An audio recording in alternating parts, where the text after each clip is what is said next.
উকিয়া রোহিঙ্গা ক্যাম্পের ওখানে মাননীয় প্রধানমন্ত্রীর কার্যালয়ের পাশে এবং আরও দুই একটা গুরুত্বপূর্ণ স্থাপনায় যাতে স্থায়ীভাবে জনবল সৃজন করে এবং অবকাঠামো নির্মাণ করে যাতে আমরা ফায়ার সার্ভিসের সেবা স্থায়ী করতে পারি, বাড়াতে পারি, সেই বিষয়ে নির্দেশনা দিয়েছি।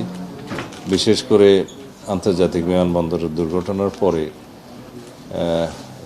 অগ্নি দুর্ঘটনার পরে সেই বিষয়টা সবার নজরে এসছে, কিভাবে ওখানে স্থায়ী একটা সমাধান করা যায়, ফায়ার সার্ভিসের উন্নত সার্ভিস দেওয়া যায় এবং বাকি কি পয়েন্ট ইনস্টলেশন হিসাব করে যেখানে যেখানে দরকার হবে সেখানে ইপিজেটে আর রোহিঙ্গা ক্যাম্পের ওখানে গ্রেড মানে বিশেষ শ্রেণীর আমরা ফায়ার সার্ভিস সেবা প্রদানের জন্য অবকাঠামো এবং জনবল সৃজন করতে চাই এবং আন্তর্জাতিক বিভিন্ন সংস্থাগুলো, সাহায্য সংস্থাগুলো ওখানে অস্থায়ী ভিত্তিতে যে সমস্ত ফায়ার সার্ভিসের সেবা দিয়ে যাচ্ছে সেগুলোকে তারা অনুরোধ করেছে যাতে আমরা এগুলো টেক ওভার করি।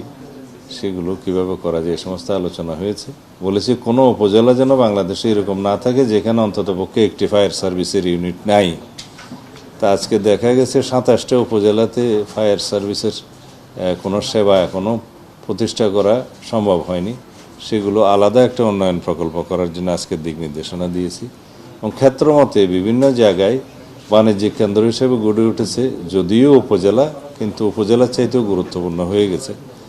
সেই সমস্ত জায়গা চিহ্নিত করে সেখানেও ফায়ার সার্ভিসের সার্ভিস বাড়ানোর জন্য ইউনিট প্রতিষ্ঠার জন্য প্রকল্প নিতে বলেছে আর জনবল সৃজন করতে বলেছে। এগুলো হচ্ছে নীতিগত সিদ্ধান্ত যার মাধ্যমে জনগণের সেবা বৃদ্ধি পাবে এবং জাতীয় সম্পদ রক্ষা পাবে, জননিরাপত্তা আমরা এনশিওর করতে পারবো নিশ্চয়। এগুলো কিছু কিছু শূন্য পদ আছে যেগুলো ফায়ার ফাইটার এবং গাড়ি চালক আর অন্যান্য কিছু পদ আছে, এগুলো সহ এগুলো হয়তো আরও কয়েকশো জনবল নিয়োগ হবে, প্রায় 250-র মতো। সেগুলো রেগুলার হয়, শূন্য পদের বিপরীতে হয় এবং তাদের বিভিন্ন সমস্যা দিয়ে আছে, এগুলো নিয়ে আমরা কথা বলেছি। এই নিয়োগগুলো যাতে ট্রান্সপারেন্ট হয়, দুর্নীতিমুক্ত হয়, সেই জন্য কী প্রক্রিয়ায় নেওয়া যায় আমি সাজেশন চেয়েছি।